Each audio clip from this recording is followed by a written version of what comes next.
উচ্চ বিদ্যালয় থেকে আমরা সারা বাগমারা বাজারে জনসভার সমর্থনে মিছিল করেছি।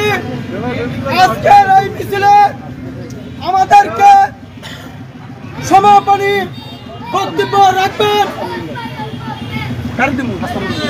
বাগমারা উত্তর ইউনিয়ন বাংলাদেশ জাতীয়তাবাদী দল বিএনপির সংগ্রামী আহ্বায়ক জননেতা জনাব আস্থা মজুমদার ভাইকে এখন আজকে এই সমাপনী মিছিলে সবাইকে শুভেচ্ছা জানিয়ে বক্তব্য রাখার জন্য আমি বিনীতভাবে অনুরোধ জানাচ্ছি।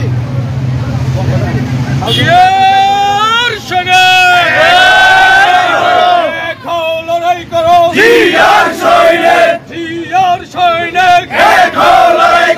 মনির ভাই এগিয়ে চলো, আমরা আছি তোমার সাথে, আমরা আছি তোমার সাথে। মনির ভাই এগিয়ে চলো, মনির ভাই ভয় নাই, আমরা ছাড়ি নাই, রাজপথ ছাড়ি নাই, মনির ভাই ভয় নাই।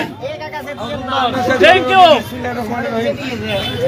দীর্ঘ এক সপ্তাহ যাবৎ আপনারা সবাই যেভাবে কষ্ট করতেছেন এই প্রোগ্রামকে সাকসেস করার জন্য, এই প্রোগ্রামকে মনির ভাইয়ের কাছে সার্থক করার জন্য, আপনাদের অক্লান্ত পরিশ্রমের জন্য আমি সবার প্রতি কৃতজ্ঞতা জানাই এবং ধন্যবাদ জানাই।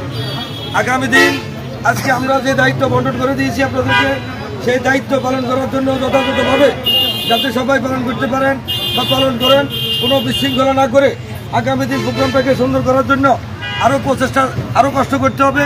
আমরা আগামী দিন যদি কষ্টটা ভালোভাবে করি এবং আগামী দিন প্রোগ্রামটা সুন্দরভাবে পরিচালনা করতে পারি, সেইটার জন্য ধন্যবাদটা মনির ভাই থেকে আপনারাই পাবেন। আমরা হয়তো এটা আয়োজনটা করেছি, এই ভিন্টু ভাই, মাসুদ ভাই, আমার চেয়ারম্যান, আমরা যারা আছি আমরা দিন রাত অক্লান্ত পরিশ্রম করতেছি, পাশাপাশি আপনারাও করতেছেন। আজকে এই বাজারে এই গরমের মধ্যে আপনারা মিছিল করেছেন, এই মিছিলকে সুন্দরভাবে স্বাগত জানিয়ে আজকের মতো এখানে মিছিল মুলতবি ঘোষণা করলাম। আসসালামু আলাইকুম।